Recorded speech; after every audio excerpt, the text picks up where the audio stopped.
Uttar Pradesh Congress committee पिछड़ा वर्ग विभाग के अध्यक्ष मनोज यादव ने की प्रेस वार्ता। मनोज यादव का बयान 25 जुलाई 2025 को नई दिल्ली के तालकटोरा स्टेडियम में ओबीसी नेतृत्व भागीदारी न्याय महासम्मेलन का आयोजन। कांग्रेस अध्यक्ष मल्लिकार्जुन खड़गे और राहुल गांधी की अगुवाई में होगा आयोजन। कार्यक्रम में देश भर से कांग्रेस के ओबीसी समाज के सभी बड़े नेता एवं कार्यकर्ता होंगे शामिल। आरएसएस बीजेपी के शासन में सभी वर्गों के बीच सामाजिक आर्थिक शैक्षणिक गैर बराबरी का लगातार बढ़ता दुर्भाग्यपूर्ण है। सरकार 10,000 प्राथमिक सरकारी विद्यालयों को मर्जर कर बहुजन वर्ग के लोगों के बच्चों को शिक्षा से वंचित रखना चाहती है। भारतीय जनता पार्टी की सरकार में लोकतंत्र की धज्जियां उड़ाई जा रही है। पिछड़ा वर्ग के लोगों के साथ अन्याय हो रहा है। जो पीड़ित है वही प्रताड़ित है और जो प्रताड़ित करता है सरकार उसके साथ। सभी प्रेस के साथियों को बहुत बहुत धन्यवाद जो आज आप हमारी प्रेस कॉन्फ्रेंस में उपस्थित हुए।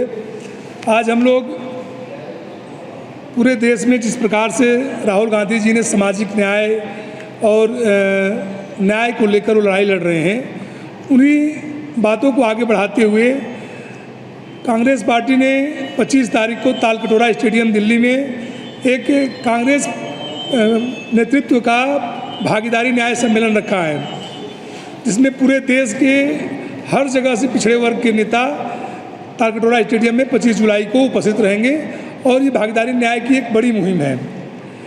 पूरे देशव्यापी स्तर पर जिस प्रकार से भारतीय जनता पार्टी की सरकार में लगातार संस्थानों का निजीकरण करके पिछड़े वर्गों के आरक्षणों पिछड़े वर्गों के अवसरों को शिथिल किया जा रहा है, उसके खिलाफ हम लोग एक बड़ी लड़ाई की आगाज़ 25 तारीख को हम लोग करेंगे।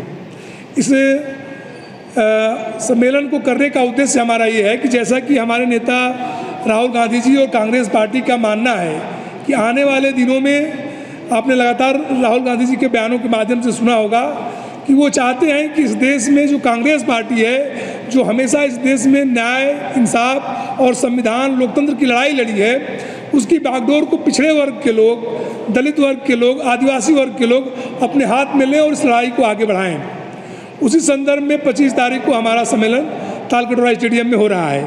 अभी 15 और 16 तारीख को पूरे कांग्रेस पार्टी के सभी देश के बड़े नेता बेंगलोर में इकट्ठे हुए, जिसमें हमारे बेंगलोर में कर्नाटक के मुख्यमंत्री सिद्धरामैया जी थे, पूर्व मुख्यमंत्री भूपेश बघेल जी थे, पूर्व मुख्यमंत्री अशोक गहलोत जी थे, पिछड़ा वर्ग के राष्ट्रीय अध्यक्ष अनिल जयहिंद जी थे।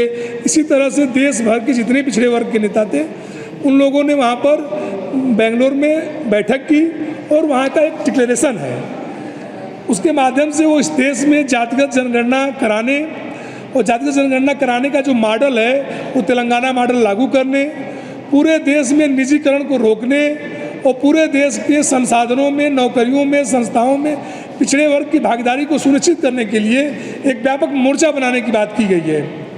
उसी के अगली कड़ी के रूप में 25 तारीख को भागीदारी न्याय सम्मेलन जो पिछड़े वर्ग के कांग्रेस के नेता हैं वो लोग कर रहे हैं। उसको करने के पीछे जो हम लोगों की पूरी मंशा है, आपने देखा होगा कि उत्तर प्रदेश की जो वर्तमान सरकार है, इस सरकार में लगातार पिछड़े वर्ग के 75 जिले में हत्याएं पिछड़े वर्ग के लोगों की हो रही है और उस हत्याओं के पश्चात जिस तरह से प्रशासनिक विफलता साबित हुई है, उनको सही ढंग से न्याय नहीं मिला, दोषियों को दंड नहीं मिला। साथ ही हमारा मांग है कि इस प्रदेश में आपने अखबारों और तमाम मीडिया के माध्यम से देखा, उत्तर प्रदेश सरकार 10,000 से अधिक प्राइमरी और प्राथमिक विद्यालयों को बंद करने का प्रयास कर रही है। 5,000 का तो उन्होंने नोटिफिकेशन भी कर दिया है। हमारी मांग है कि अगर इन विद्यालयों को बंद कर दिया जाएगा और बच्चों को पढ़ने जाने की जो दूरी बढ़ जाएगी, तो सबसे ज़्यादा नुकसान पिछड़े और दलित वर्ग के और आदिवासी तबके के लोगों का होगा, क्योंकि गरीब वर्ग के बच्चे ही इस विद्यालयों में पढ़ते हैं। तो सरकार ये जो तुगलकी फरमान जारी की है विद्यालय बंद करने का, इसको वापस ले, इस पर भी हम लोग वहाँ पर चर्चा करेंगे। और देश के पैमाने पर भारतीय जनता पार्टी की सरकार लगातार सरकारी संस्थानों को, जिसमें स्कूल विशेष तौर पे है, उसको बंद कर रही है। साथ ही आप एक बहुत ज्वलंत मसला है, भारतीय जनता पार्टी की सरकार हर चीज़ को निजी हाथों में देना चाहती है। आपने देखा कि बिजली कर्मी लगातार आंदोलनरत हैं, लगभग 2 साल से 2 महीने से आंदोलन कर रहे हैं। उन बिजली कर्मियों पर मुकदमे सरकार लागू कर रही है ताकि वो आंदोलन न करें और बिजली विभाग को निजी हाथों में सौंप दिया जाए। उसका नुकसान मैं आप लोगों को बताना चाहता हूँ कि जिस दिन स्मार्ट मीटर के नाम पर आपने तमाम खबरें हम मीडिया के माध्यम से पढ़ते आए हैं कि उलूल जुलूल ये लोग बिल जारी करते हैं अगर ये ग्रामीण स्तर पे इसको लागू कर देंगे और निजी हाथों में दे देंगे तो किसानों को खेती करना महंगा हो जाएगा, गरीब को पैसा नहीं रहेगा, उसकी बिजली काट दी जाएगी, अपमानित किया जाएगा। और प्राइवेट कंपनियों की हालत आप जानते हैं, वो अपने गुंडे रखकर लोगों से वसूली कराते हैं लोग। तो मेरा कहना है कि ये जो बिजली का निजीकरण है ये भी दलितों और पिछड़ों के खिलाफ है। पूरी तरह से भारतीय जनता पार्टी की केंद्र और राज्य की सरकारें इस देश के बहुसंख्यक गरीब आवाम के खिलाफ खड़ी है, लोगों के रोजगार को ख़त्म कर रही है, आरक्षण को शिथिल कर रही है। इस देश में जो निजी संस्थानों को बढ़ावा देकर जो सार्वजनिक हमारे उपक्रम है, लाभकारी निकाय हैं, उनको निजी हाथों में देकर आम गरीब आदमी के ऊपर बोझ डाल रही है, या यूँ कहिए कि गरीब लोगों का दमन करना चाहती है। उसी तरह से पूरे प्रदेश में आपने देखा होगा, जब सरकारी नौकरियां निकलेंगी ही नहीं, इन पिछड़े वर्ग के लोग अपनी गाढ़ी कमाई और पेट काट करके अपने बच्चों को पढ़ने लिखने के लिए इलाहाबाद और तमाम शहरों में तैयारी करने के लिए भेजते हैं।